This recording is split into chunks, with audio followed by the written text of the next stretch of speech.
Hey there, Radical Nation. It's Geoff Webb here in Toronto. As you can see, there's not a lot of sun behind me, but it is a little bit warmer. And yeah, that's about all that I can report on the weather for now. But this is the Radical Nation Daily Vlog. Hey, Todd.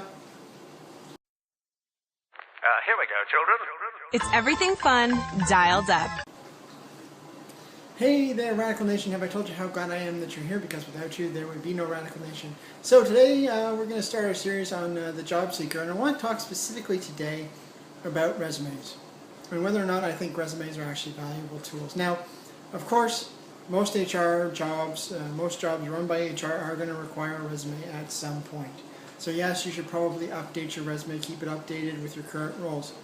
Problem is, today's day and age, there are so many contracts, so many short-term assignments out there, it's kind of hard to figure out at what point you start to explain that stuff and at what point you kind of leave it off. So my advice to everybody is don't leave it off. You don't want all that many breaks in your work history on your resume, but definitely you want to explain it away.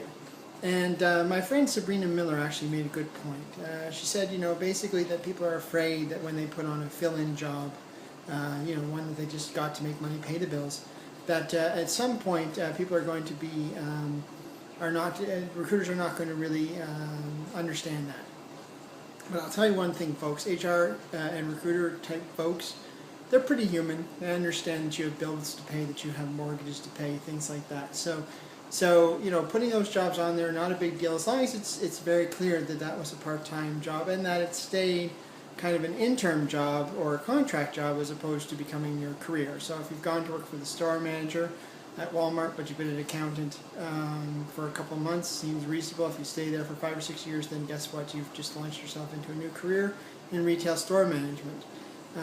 So you have to keep that in mind when you're putting together your job search. Overall, do I think resumes are a great assessment tool? Absolutely not. The reason why I don't think so is because it's just not. It's very difficult to assess a person's skills, their experience, their soft skills via a resume. All it really should be is a marketing tool that you put out there to get you to the next step in the interview process, which is often the interview itself, but definitely should show that you are able to meet the hard skill requirements of that position.